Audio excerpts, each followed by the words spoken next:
오늘 하나님께서 우리에게 주시는 말씀은 사도행전 25장 7절부터 10절까지의 말씀입니다.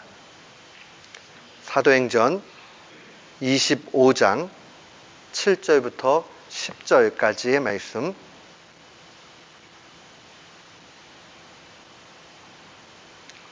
우리 주의 말씀 한 마음으로 받들어 읽습니다. 그가 나오매 예루살렘에서 내려온 유대인들이 둘러서서 여러 가지 중대한 사건으로 송사하되 능히 증명하지 못한지라. 바울이 변명하여 가로되 유대인의 율법이나 성전이나 가이사에게나 내가 도무지 죄를 범하지 아니하였노라 하니, 베스도가 유대인의 마음을 얻고자 하여 바울더러 묻되 네가 예루살렘에 올라가서 이 사건에 대하여 내 앞에서 신문을 받으려느냐? 바울이 가로되 내가 가이사의 재판 자리에 앞에 섰으니 마땅히 거기서 신문을 받을 것이라.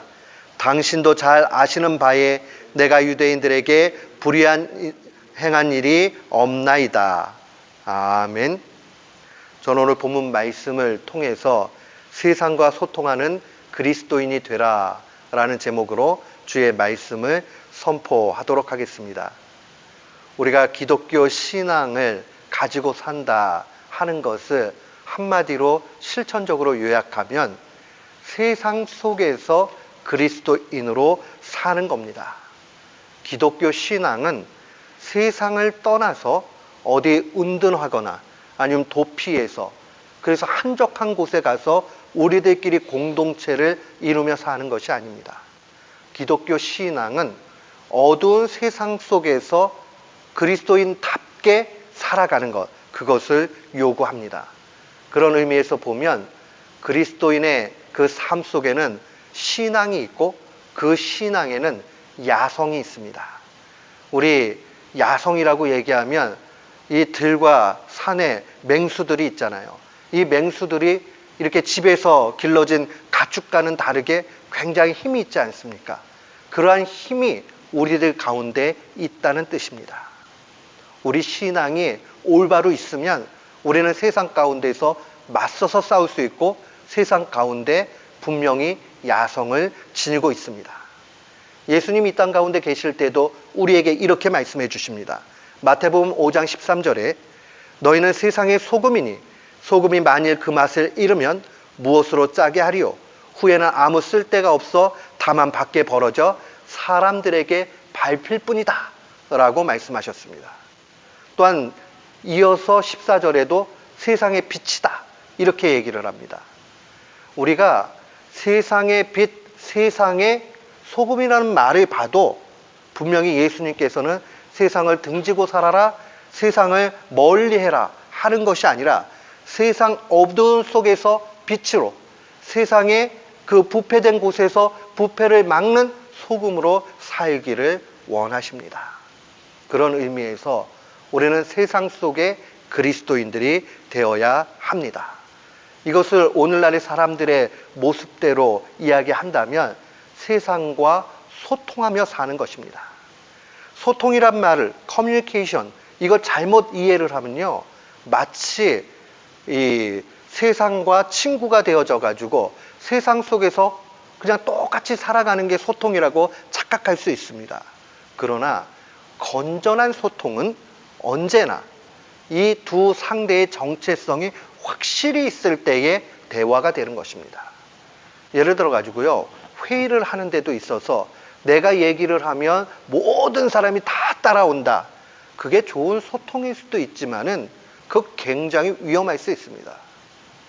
공산당이 왜 위험합니까? 당이 다른 게 없어요. 공산당 하나예요. 그러니까 잘못된 결정을 하게 되면 그것으로 해서 크게 문제가 되지요. 우리가 세상과 소통한다는 것은 우리의 정체성을 계속 확인하고 세상 속에서 그리스도인들이 누군지 그것을 명확하게 보이는 데서 나타납니다. 세상과 소통한다 할 때에 우리에게 요구되는 것은 우리가 누구냐, 그리스도인이 뭐하는 사람이냐 하는 이 정체성이 확실해야 됩니다. 현대 사회 속에서 왜 교회가 위기라고 얘기합니까? 세상인지 교회인지 그리스도인인지 불신자인지 구별이 안 갈 때 그러합니다. 예를 들어서 목회자가 강단에서 말씀의 권위가 있지만은 강단에 내려와서 성도들과 동일하게 그렇게 살아갈 때는 참 좋아 보입니다. 그 좋다라고 얘기할 수 있어요. 그런데요, 똑같은 상황이에요. 강단에서는 권위가 있어요. 근데 세상 속에 들어가면 세상 사람들하고 똑같이 거짓말하고 똑같이 나쁜 짓하고 그러면 어떻게 사람들이 평가합니까? 강당에서는 옳은 말 하면서 내려오면 자기는 막 살아. 이렇게 비난하는 것 아니겠어요? 정체성이 확실하지 않으니 문제가 되는 겁니다. 내가 강단에 서 있든지 세상 속으로 들어가든지 먼저는 그리스도인답게 그렇게 살아야 된다라는 사실을 놓쳐버리면 목회자라도 타락할 수 있고 힘없는 그리스도인으로 살 수밖에 없어요. 그러나 우리가 어느 곳에 놓이든지 간에 우리의 정체성, 우리의 아이덴티티, 우리가 뭐하는 사람인지 그것을 정확하게 알 때에만 우리는 세상 속에서 세상을 향해서 소통할 수 있는 사람이 됩니다. 오늘 이 사실을 분명히 알아야 됩니다. 칼빈은 가장 위험한 부류의 사람을 명목상 그리스도인이라 그렇게 이야기했습니다. 노미널 크리스천이라고 얘기하죠. 분명히 크리스천이라는 이름은 가지고 있어요. 네임은 가지고 있어요. 근데 명목만 그래요. 삶으로 보면 실천적인 무신론자가 돼서 하나님을 멸시하고 하나님이 없는 것처럼 행동하는 겁니다. 실천적 무신론은 오늘날 이 교회에 있어서 큰 적입니다. 세상 사람들 문제되면 온갖 술수와 나쁜 거 다 써가지고 상대를 제압하려고 그러는데 교회 안에도 문제가 생기고 그러면 엎드려 무릎을 꿇고 하나님 앞에 매달리고 하는 것 아니라 세상 법정에 가가지고 똑같이 고소하고 그러니 언제 모든 문제가 끝나게 됩니까? 돈 떨어지면 끝나게 돼 있어요. 더 이상 자기 주머니 털어서 하는 사람 없기 때문에 그러합니다.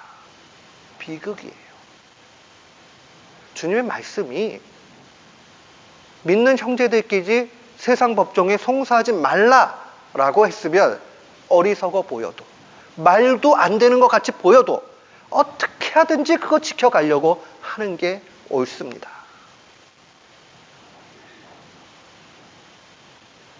한국에 지금 어느 교단이 이 장로교에선 제일 큰 교단이에요. 동성애를 인정하고 목회자들을 합법적으로 주례할 수 있게 만들고 막 자꾸 이렇게 하니까 한국 교회들이 괴로워가지고 그걸 못 있다가 미국 교회들도 마찬가지고 많이 나옵니다. 근데 교단에 가입을 할 때는 교단법에 모든 재산을 귀속하게 되어 있기 때문에 그걸 만약에 교단 아이덴티티를 버리겠다라고 얘기를 하면 그 교회는 재산을 잃을 수도 있는 상황에 놓입니다. 최근에 어떤 교회가 어마어마한 돈입니다.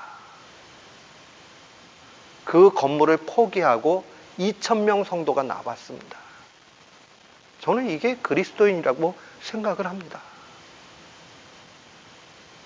물론 그 교단 안에 들어가서 개혁을 하겠다 남는 사람들을 비난하는 것 아닙니다. 정말 가가지고 돈이 목적이 아니라 그들의 잘못됨 때문에 올바로 하겠다 한다면 누가 뭐라고 얘기했어요. 근데 내가 재산을 지키기 위해서 이게 앞서서 목소리를 내지 못하고 화평케 그렇게 가지 못한다라고 한다면 그건 큰 문제가 있죠. 저는 아직도 기독교 신앙에 희망이 있고 야성이 있다라고 분명히 믿습니다. 그 돈 포기하는 게 쉬웠겠어요? 거기에 성도들의 대부분은 그 예배당을 신축하고 하는데 많은 헌금을 했던 사람들이고 그 목회자는 성과 열을 다해서 그곳을 목회했던 분입니다. 근데 아낌없이 버릴 수 있었어요. 왜요? 신앙이 중심에 서니까. 내가 누군지, 그리스도인이 뭐하는 사람인지 정확하게 아니까 그게 가능했다라는 겁니다. 우리에게 이러한 모습이 필요합니다. 오늘 본문 속에는 두 사람이 등장을 해요. 한 사람은 총독이었던 베스도입니다. 또 한 사람은 바울입니다. 이 베스도는 우리가 이미 살펴봤지만 벨릭스 총독의 후임으로 온 사람입니다. 요세푸스에 의하면 이 베스도는 굉장히 온화한 성품의 사람이었다고 얘기를 해요. 아주 유했대요. 부드러웠대요. 그런데 이 사람은 늘 사람들의 눈치를 보는 게 있었습니다. 아무리 로마의 속국 가운데 있었어도 이 이스라엘을 무시할 수 있는 상황은 아니었어요. 거기서 반란이 일어나고 문제가 생기면 총독이 책임을 져야 했기 때문에 그들과 잘 적절히 관계를 유지해야 됐습니다. 그래서 오늘 본문 말씀에도 보면 9절 말씀에 베스도가 유대인의 마음을 얻고자 했다라는 표현이 나옵니다. 왜요? 거기에 반란이 일어나가 문제가 생기면 안 되기 때문에. 실제로 그 전임 총독이었던 벨릭스 때에 이 제대로 하지를 못해가지고 문제가 생겼어요. 그래서 벨릭스가 쫓겨나게 된 겁니다. 그리고 나서 이 베스도가 총독으로 부임하게 된 역사적 배경이 있습니다. 벨릭스는 아주 교만한 사람이었고 교활한 사람이었고 거짓말쟁이였고 정말 앞지 않은 그런 사람이었습니다. 돈을 좋아했습니다. 뇌물을 받고 반란 일으켰던 사람도 막 풀어주는 그런 사람이었어요. 그 평가가 아주 좋지 못합니다. 사람의 눈만 의식하고 사람에 대해서만 그냥 자기 필요한 대로 했던 사람이 전임 벨릭스였습니다. 베스도도 차이만 조금 있을 뿐 그는 총독이라는 신분이었음에도 불구하고 이 유대인들의 상황들을 무서워하면서 갑니다. 왜 무서워합니까? 이유는 간단해요. 자기가 뭐 하는 사람인지 모르기 때문에 무서운 겁니다. 정말 총독이고 바르게 다스리고 그 나라에 그 지역에 있는 사람들을 위해서 헌신해야 되겠다라는 그 마음이 바로 있었다면, 정신이 똑바로 박혀 있는 사람이었다면 사람 두려워하지 않습니다. 근데 그렇지 않지요. 정신이 똑바로 박혀 있지 않으니까 밑에 있는 자기가 통치해야 되는 사람의 눈치를 보게 되고 위로는 로마 정부의 상황들을 계속 살피게 됩니다. 인생 가운데 살다 보면 당당하게 힘있게 그렇게 살아가는 사람이 있고 매번 굽신거리면서 힘들게 사는 사람이 있습니다. 언제 그렇습니까? 자기가 자기 할 일을 똑바로 하고 자기가 뭐 하는 사람인지를 알고 그러면 정말 바르게 자기 소신껏 그렇게 살게 됩니다. 물론 그러다가 어려움을 당하기도 하지요. 그래 손해보기도 합니다. 그러나 후회하지 않습니다. 왜요? 그것이 정도요. 그것이 자기가 가야 될 바른 길이기 때문에 그러합니다. 정체성이 확고한 사람은 흔들리지 않습니다. 담대합니다. 뭘 해도 담대합니다. 언젠가 오카노 목사님 글 가운데 이런 걸 본 적이 있습니다. 본인은요, 굽신거리고 비굴한 사람을 차마 봐줄 수가 없대요. 그래서 큰 교회 목사가 왔다라고 그러면 그냥 그 앞에서 딸랑딸랑거리고 어깨가 내려앉아가지고 그런 사람은 자기는 원하지 않는데요. 그러면서 오히려 때로는 약간 도도한 듯이 큰 교회 목사를 봐도 그냥 지나칠 수 있는 그런 사람을 눈여겨본다. 그거는요, 깊은 영성에서 나오는 말씀입니다. 교만한 사람을 쓰겠다는 게 아니라 그 목사님이 중심 가운데 알고 있는 거예요. 앞에서 굽신거리고 그런 사람들은 정체성이 흔들려져 있는 사람이라는 걸 잘 알고 있는 거예요. 그러나 당당한 사람, 어깨를 쫙 펴는 사람, 하나님만을 두려워하는 사람, 그 사람은 중심이 바르다는 것을 분명히 알고 있던 겁니다. 영성에서 그 사실을 알게 된 겁니다. 오늘 본문에 이 바울은 어떻습니까? 신임, 이 베스도 총독과는 너무 다르지요. 그는 대제사장들과 높은 사람들 앞에 섰을 때도 담대히 얘기했던 사람이에요. 우리 이미 사도행전 보면서 계속 보이잖아요. 산헤드린 공회에 끌려갔어도 거기서 자기의 신앙 고백, 부활 신앙에 대해서 아주 담대하게 얘기합니다. 바울 바보 아니에요. 바울 똑똑했던 최고의 학문의 사람입니다. 바울이 사두개인들이 어떤 사람들인지, 바리새인이 어떠한 사람인지, 그들이 부활을 믿는지 안 믿는지 잘 알던 사람이에요. 부활을 믿지 않던 사두개인들 앞에서도 부활에 대해서 담대히 이야기할 수 있었던 건 왜 그럽니까? 자기의 사명, 자기의 소명, 자기가 뭐 해야 되는 사람인지 정확하게 알고 있기 때문에 그러합니다. 사랑하는 성도 여러분, 우리도 마찬가지예요. 바울이 이렇게 담대하게 갈 수 있던 것은 바로 하나님으로부터 받은 자기의 소명이 있기에 그러하다는 겁니다.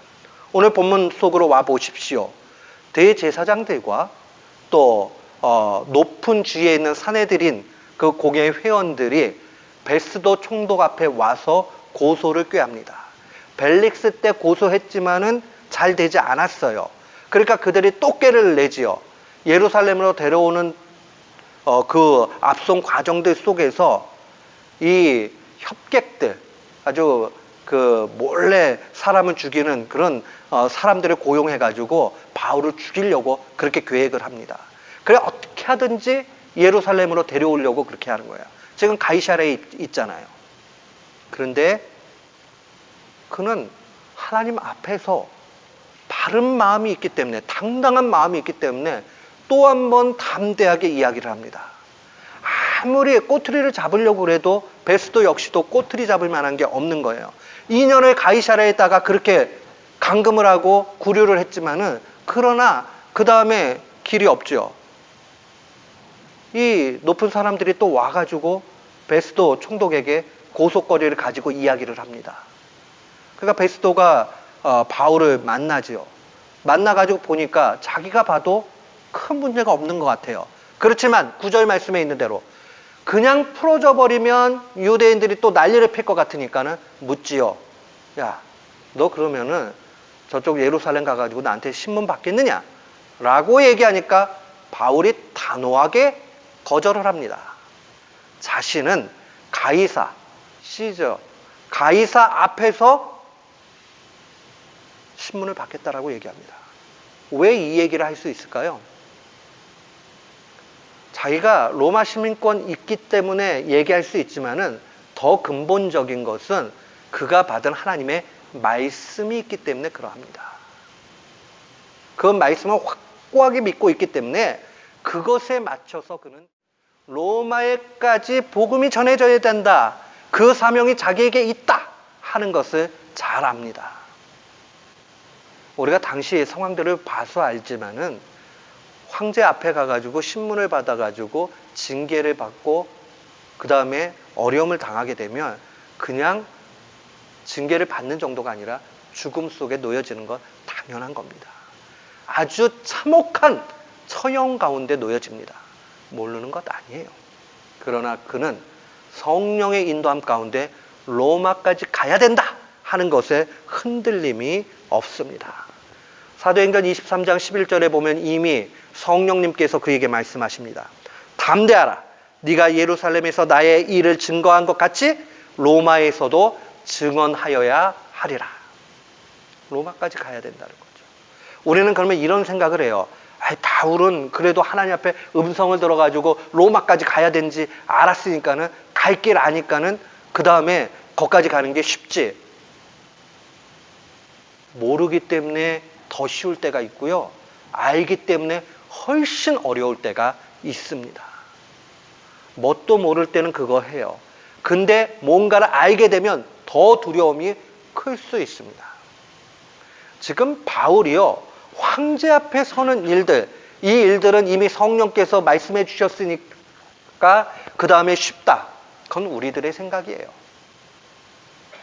그 들려오는 시퍼런 그런 칼날, 그들이 얼마나 그 잔혹하게 했는지. 지금 바울이 황제 앞에 서려고 그러면 그때 당시에 황제는 네로입니다.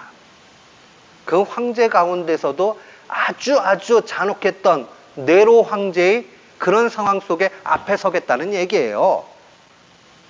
제정신이 아닙니다.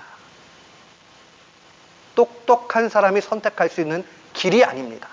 그러나 그는 조금의 흔들림도 없습니다. 왜 그렇죠? 자기가 뭐 해야 되는 사람인지 알기 때문에 그러합니다. 여러분, 우리가 단순간에 무슨 큰 상황에서 목숨이 없어졌다. 그러면 순간이니까 넘길 수 있지만은 만약에 고통의 크기가 아주 큰 그러한 상황에 놓여져 가지고 시름시름 앓다가 그 다음에 죽음을 당하게 된다면 그 공포심이 얼마나 크겠습니까? 쉬운 것 아니에요. 지금 바울의 이 상황을 그래도 하나님이 알려주셨잖아, 이렇게 생각하시면 안 돼요. 알려주셨기 때문에 두려움이 훨씬 클 수 있는 상황입니다. 그러나 그는 흔들리지 않습니다. 흔들리지 않아요. 사랑하는 성도 여러분, 내가 누군지 알면 거기에는 능력이 나타납니다. 자기 정체성을 확고하게 알면 분명히 나타납니다. 자기가 뭐 하는 사람인지 모르니까 권력을 가지고 있었던 베스도는 유대인들의 마음을 사기 위해서 눈치를 봅니다. 로마 본국의 황제에 대해서 두려움을 느낍니다. 그러나 바울은 황제도 두려워하지 않아요. 바울은 사내들인 공회의 그 높은 사람들, 송사하는 사람들에 대해서도 두려워하지 않습니다. 왜 그렇죠? 하나님만을 두려워하기 때문에, 하나님만을 두려워하기 때문에, 자기가 뭐 하는 사람인지를 정확하게 알고 있기 때문에 흔들리지 않는 겁니다. 오늘날 우리의 삶은 어떠합니까? 우리는 과연 누굽니까? 그리스도인들은 뭐 하는 사람들입니까? 우리 심각하게 생각해 봐야 돼요. 아니, 요즘에 그리스도인이라고 얘기할 때 뭐가 다르냐라고 물으면 뭐라고 대답하겠습니까? 거짓말을 해가지고 처벌을 받는 수많은 사람들, 정말 그리스도인들, 거기에는 목사도 있고 거기 안에는 장로님들, 권사님들도 숱하게 있습니다. 이제 청소년 사역을 하는 사람은 믿을 수 없는 시절이 됐습니다. 얼마 전만 해도 미국에서나 있는 일들입니다. 미국의 저명한 청소년 사역자들이 아동 학대를 했다, 아동 추행을 했다, 뭐 이래가지고 문제가 됐었는데, 이제는 숱하게 한국교회 안에서 나타나는 일들입니다. 얼마 전까지만 해도 그것은 이민교회 안에서만 있었어요. 근데 최근에 한 5년 이내로 나타나는 것이 한국교회 안에도 그런 일들이 나타납니다. 왜 그렇습니까? 에이, 뭐 다 사람 사는 거 그렇지 뭐. 그렇게 생각하는 데부터 시작이 돼 있습니다. 우리가 그리스도인의 정체성을 놓치게 되니까 세상 사람들이 교회를 걱정합니다. 옛날에는 교회가 세상 걱정했는데 이제는 세상이 교회 걱정해 줍니다. 고마운 얘기가 아니에요. 야, 어떻게 교인들이 저러지? 쯔쯔쯔 하면서 우리가 이런 판국에 살고 있습니다. 저는 안 그렇다 그러면서 우쭐거리며 드리는 말씀 아닙니다. 우리 공동체가 다 어떻게 이렇게 되었는가 우리가 생각해 봐야 한다는 말입니다. 그리스도인이 뭐 하는 사람입니까? 그것은 바로 세상을 향해서 복음의 능력을 드러내는 사람입니다. 복음의 능력, 그것을 드러내는 것이 우리의 사명입니다. 모든 그리스도인들은 복음의 능력을 나타내야 됩니다. 복음의 능력이 뭘까요? 복음의 능력.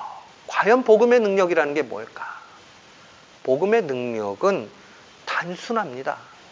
예수님이 부활하셨다. 거기에 모든 능력이 있기에 우리는 그 사실 하나를 정확하게 믿고 이 땅 가운데서도 담대하게 산다는 겁니다. 부활신앙을 기초로 합니다. 사랑하는 성도 여러분, 예수님이 십자가에 완전히 죽으시고 부활하셨다는 사실을 정말 믿습니까? 의심하지 않고 아멘으로 믿습니까? 그러면 그 죽음 가운데서 부활로 일으키신 하나님의 능력을 믿는 사람입니다. 그것을 믿는 사람은 우리에게 아무 우겨쌈을 당할 만한 그런 상황들이 놓여져도 거기에 흔들리지 않는 사람입니다. 명예를 좀 잃어도, 건강을 잃어도, 물질을 잃어도, 내 앞에 어려움이 자꾸 와도 그래도 주님께서 나를 이끄신다. 이게 끝이 아니다 하는 그 담대함 속에 살아가는 겁니다. 이 바울을 고소했던 그 내용들이 오늘 본문 가운데 나타나지요. 마지막 10절 말씀에 바울은 이렇게 얘기해요. 내가 유대인들에게 불의를 행한 일이 없다. 아주 단호하게 이야기합니다. 심지어는 베스도에게 너도 아는 것 같이, 당신이 아는 것 같이 내가 유대인들에게 그렇게 한 일이 없다라고 이야기합니다.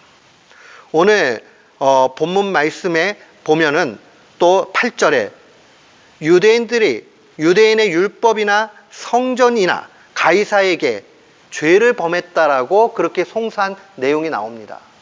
그러니까 바울한테 이런 거예요.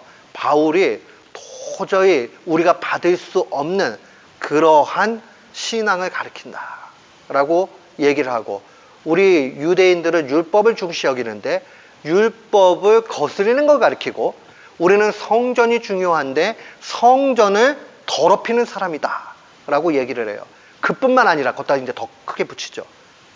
국가에 충성하지 않는, 국가에 반역하는 반역자라고 얘기하면서 가이사에게 충성하지 않는다라고 이야기를 합니다. 이 얘기가 사실은 아니에요. 사실은 아닌데 본질적으로 잘 핵심을 꿰뚫고 있는 것은 있습니다. 그게 바로 무엇입니까? 바로 이 얘기예요. 복음의 능력 가운데 사는 사람은 세상의 원리와 때로는 맞서게 되고, 그 세상 가운데서 사람들이 보지 못하는 것을 보기도 하고, 또 복음의 능력 가운데 있는 사람은 담대하게 산다 하는 것을 보여줍니다.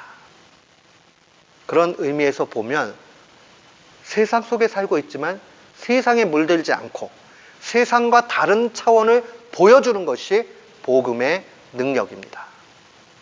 자신의 이야기로 와서 보십시오. 나는 복음의 능력을 어떻게 보이고 있는가? 정말 생각해 봐야 합니다. 세상의 원리와 다르게 사는 내 모습은 무엇인가? 세상 사람들이 다 나쁘게 그렇게 행하고 있는데 나도 나쁘게 행하지는 않는가? 그래서 주님이 우리에게 야, 오리만 가달라는 사람이 있으면 십리를 가져. 너의 옷을 탐하는 사람이 있으면 그 속옷까지라도 다 줄 수 있는 마음이 있어야 봐. 한쪽 뺨을 때리면 나머지 뺨도 한번 대줘봐. 그 얘기는 핵심적인 게 세상과 다르게 그리스도인이 뭐 하는 사람인지, 그렇게 살아도 복음의 능력 가운데 결국은 승리한다는 것을 증명해라 라고 말씀해 주시는 겁니다. 우리의 삶 가운데 그것을 증명해야 됩니다. 누가복음 20장에는 재미있는 스토리가 하나 등장을 합니다. 이 대제사장과 서기관들이 와서 예수님께 질문을 합니다. 예수님에게 꼬투리 잡으려고 하는 거예요. 가이사에게 세금 바치는 게 옳습니까? 이렇게 물어보는 거예요. 왜냐하면 예수님께서는 늘 항상 말씀하시기를 하나님의 나라를 말씀하셨거든요. 그러니까 가이사에게 세금을 바친다는 것은 가이사의 나라에 속한다는 것을 의미하기 때문에 그러합니다. 그때에 주님이 뭐라고 말씀하십니까? 가이사의 것은 가이사에게, 하나님의 것은 하나님께 바쳐라 라고 얘기합니다. 그 얘기는 분명히 이런 겁니다. 불의한 가이사의 그 상황들이 있지만은 우리가 이 땅 가운데 있을 때 국법을 준수할 것은 준수해야 된다. 그러나 우리가 하나님 나라에 속해져 있는 하나님의 사람이라는 것을 잃지 말고 마땅히 성전세를 바치고 하나님 앞에 헌금을 하고 하나님 앞에 나아가는 일이 필요하다라고 알려주는 겁니다. 우리도 마찬가지죠. 세상 가운데서 교회 안에서만 그리스도인 같이 사는 것이 아니라 세상 속에서 오히려 더 그리스도인답게 사는 일들이 필요합니다. 그것이 바로 세상과 소통하는 신자의 담대함이다 라고 볼 수 있습니다. 그런 면으로 우리가 보면 세상 속에서 복음의 능력으로 사는 사람은 세상의 문제를 톡톡히 드러낼 수 있는 그런 사람이요, 마치 많은 사람들이 바울을 송사할 때 교란하는 사람, 아주 혼란하게 만드는 사람이라고 얘기하는 말과 맥을 같이 합니다. 복음의 본질 가운데 하나, 핵심은 어두움이 진짜 어두움이라는 것을 확실하게 드러냅니다. 왜요? 진리가 빛이기 때문에 그러합니다. 빛이 밝으면 밝을수록, 환하면 환할수록 어두움은 물러가게 돼 있고 어두움 속에 감춰져 있던 것은 드러나게 돼 있는 겁니다. 이 사명이 우리에게 있습니다. 우리가 어떻게 하면 우리의 정체성을 가지고 복음의 능력을 드러내는 그러한 신자로 살 수 있습니까? 두 가지 길을 주의 말씀으로 선포합니다. 꼭 기억하세요.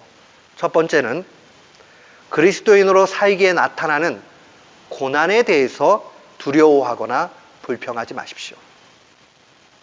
예수 믿는 모습으로 바르게 살면 살수록 고난이 더 크게 옵니다. 세상의 원리와 다르기 때문에 고난이 훨씬 크게 옵니다. 그러나 그것에 대해서 두려워하거나 불평하지 마십시오. 내가 그리스도인답기 때문에 어려움이 오면 괜찮아요. 하나님이 아시기 때문에 그러합니다. 그리스도인, 크리스천, 이 말은 크라이스트, 그리스도를 따라가는 사람이란 뜻이죠. 예수님 닮은 사람 되는 겁니다. 예수님의 삶은 고난의 십자가를 지고 가는 삶이었습니다. 예수의 그 정체성을 가지고 살기를 제자들에게 엄청나게 원하셨던 겁니다. 예수님께서. 예수님께서 나를 따라오거든 자기 십자가를 지라 라고 말씀하신 이유가 거기 있습니다. 근데 요즘 성도들은 저를 포함해서 자꾸 편하고 안락하고 쾌락 추구하니까 십자가를 타고 가려고 합니다.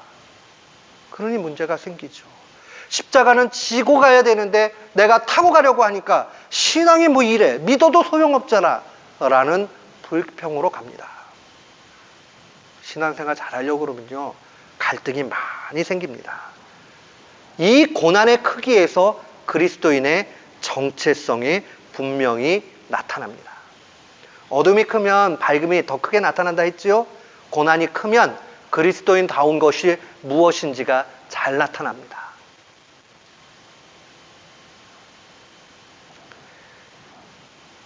제가 아는 한 분이 신학교 다닐 때에 공부를 잘했었는데 백지를 내고 나가버렸어요. 왜 백지를 내고 나갔지? 아주 치열하게 공부를 하기 때문에, 이 사람 장학생이기 때문에 그 백지 내고 나가면 그 학교 장학금 못 받습니다. 신학교는 근데 대부분이 다 어려운 사람들이 그렇게 와요. 그러니까 장학금 받고 안 받고는 다음 학기를 등록할 수 있느냐 없느냐, 살고 죽는 문제예요, 그 사람에게. 근데 백지를 내고 가버렸어요. 그럼 왜 그런가 이렇게 봤더니 나중에 알았어요. 옆에 있던 복학생이 와가지고 힐끔힐끔 자꾸 보니까 분노가 돼가지고 하고 나가버린 거예요. 저는 그게 그리스도인답다고 생각해요. 그렇게 하면 그 사람도 지옥불 뭐 이게 지옥 간다는 얘기 아니라 그 사람도 그 고난 가운데 떨어지는 일들을 막을 수 있고 자기 자신도 지키게 되잖아요. 그 편이 낫다라는 거예요. 정말 우리 가운데 이렇게 사는 일들이 얼마나 있을 수 있을까? 예수 제대로 믿고 살아간다 하는 데는 수많은 고난과 고통과 어려움이 있습니다. 그것에 대해서 두려워하거나 불평하지 마세요. 예수님 잘 믿기 때문에 어려움 분명히 와요. 세상의 원리하고 다릅니다. 근데 그렇게 살아갈 때만 마지막에 후회가 없어요. 어떤 한 유명한 연예인이 수많은 것을 다 얻었습니다.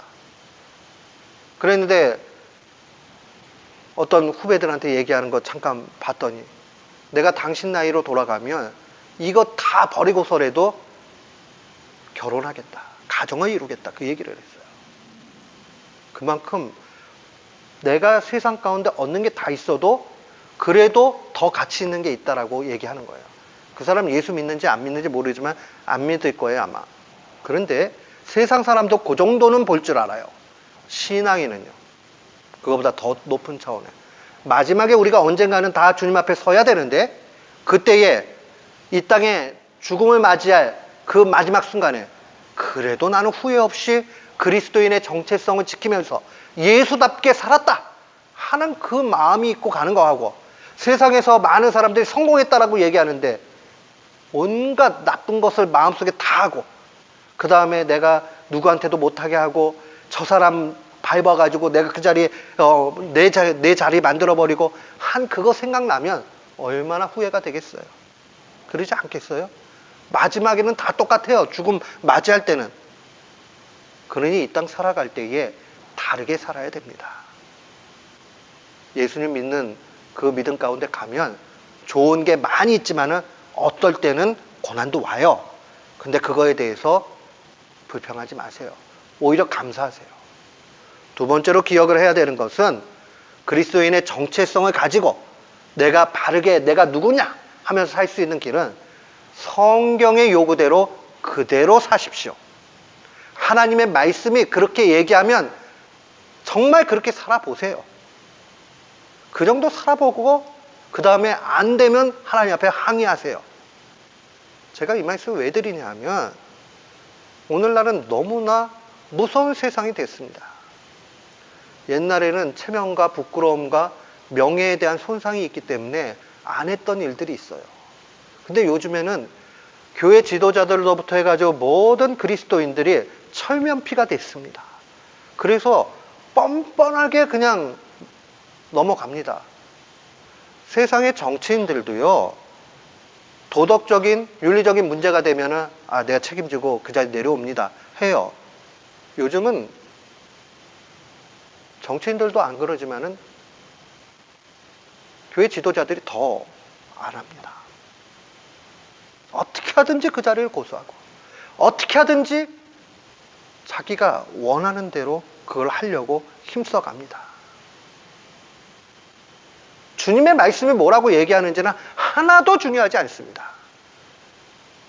우리가요, 사람이 다 그렇지, 연약하지, 이렇게 얘기할 때는 타인이 죄를 지어가지고 고난 가운데 놓여있을 때에 아유, 그 사람이 그렇게 열심히 했는데 안 됐구나 하고 이해할 때, 적용할 때는 맞아요. 근데 그걸 자기한테 사람이 뭐 다 그렇지, 그 자기한테 적용하면 하나님 말씀 적용을 잘못하는 겁니다. 주님의 말씀이 우리에게 하루에를 넘도록 분을 품지 말라 했으면 어떻게 하든지 그 말씀을 붙잡고 지키려고 힘써야 됩니다. 주의 말씀을 묵상하면서 깨달음이 오고 찔림이 오면 부끄러워도 아유, 내가 이거 빨리 끝내야 되겠구나, 주님이 원하는 대로 그렇게 해야 되겠구나 하는 그 마음이 필요합니다. 요즘은 어때요? 나만 그래, 뭐 다 그런 거지. 요즘은 그렇게 살면 코 베어가는 세상이야. 그냥 코를 베임을 당하세요. 그게 낫습니다. 그게 우리의 정체성을 지켜가는 것이고 그게 바로 우리가 바로 살아가는 길이 됩니다. 바울의 부활신앙의 증명은 베스도 앞에서도 담대하게 나타납니다. 복음에 완전히 압도가 되니까, 말씀 그대로 지키게 되니까 그가 그렇게 살게 되는 것 아니겠습니까? 저도 평균적으로 보면 앞으로 뭐 50년, 60년 진짜 많이 잡아야 그런 거 아니겠어요? 그렇게 되면 주님 앞에 서야 되는데 그때 세상에서 뭐 하다 왔냐? 그러면 세상과 타협하고 소통 잘하다 왔습니다. 그럴 거예요? 세상 속에서 그리스도인답게 그렇게 살았습니다라고 해야 그래도 당당함은 없지만 그래도 조금 덜 부끄럽지 않겠습니까, 우리가? 저는 우리 교우들이 그랬으면 좋겠어요. 제가 언젠가 말씀드렸잖아요. 저 가까이 있는 시카고에 사는 청년 부부입니다. 개인적으로 프라이빗 레슨을 하는데 그거 세금 보고하는 사람 어디 있습니까? 그걸 세금 보고를 하는데 문제가 뭐냐 하면 그 세금 보고를 하면 이 사회 보장 혜택을 받을 수 있는 총 인컴이 조금 넘어가요. 그러면은 그 보장 받을 수 있는 거를 못 받게 됩니다. 목사 아니에요, 이분. 그냥 집사님이에요. 근데 보고합니다. 목사님, 근데 이것 때문에 아이들 인슈런스가 어떻게 될지 잘 모르겠지만 그래도 뭐 있는 그대로 하는 거죠. 그 사람 바보 아니에요. 세상 사람이 똑똑하다고 얘기하는 서울대도 나왔고 그 사람 미국에 유학도 했고 다 똑똑한 사람이에요. 근데 그렇게 삽니다. 이유는 단 한 가지예요. 그가 그리스도인이기 때문에. 내가 하나님의 사람을 어떻게 그걸 어길 수 있습니까? 이건 상식이죠. 저한테 한 얘기예요. 그래서 제가 작정을 했어요. 내가 그 형제보다 믿음이 좀 더 좋아야 되겠다. 전에도 갈등될 것 같아요. 그 정도면 뭐 좀 어떻게 피해갈 길이 없을까? 했을 것 같아요. 아마 그 형제 손해도 꽤 볼 거예요. 그러나 마지막에 손해보지 않습니다. 그가 인생길을 다 달려가고 마지막에 그래도 내 믿음 지켰으면 하나님 앞에 바울과 같이 감사할 겁니다. 우리에게 이 모습이 있어야 되지 않겠습니까? 그래야 좀 예수 믿는 냄새가 난다 하지 않겠어요? 우리 좀 어깨를 펴고 주님을 바라보고 정말 그리스도인답게 그렇게 살고자 오늘 결단하기를 원합니다. 우리가 담대하게 그리스도인 다음을 세상 속에 드러낼 때 비로소 세상과 온전한 소통이 됩니다. 온전한 소통이 돼요. 안 그러면 세상에 먹히게 됩니다. 세상에 밥이 되고 맙니다. 그건 소통이 안 돼요. 일방적인 하달만 받을 뿐이에요. 그러나 우리 정체성이 확실하면 세상을 향해서 담대히 목소리를 높일 수 있습니다.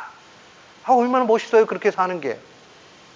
저는 우리 교우들이 세상과 소통하며 참된 그리스도인으로 살기를 주의 이름으로 축원합니다.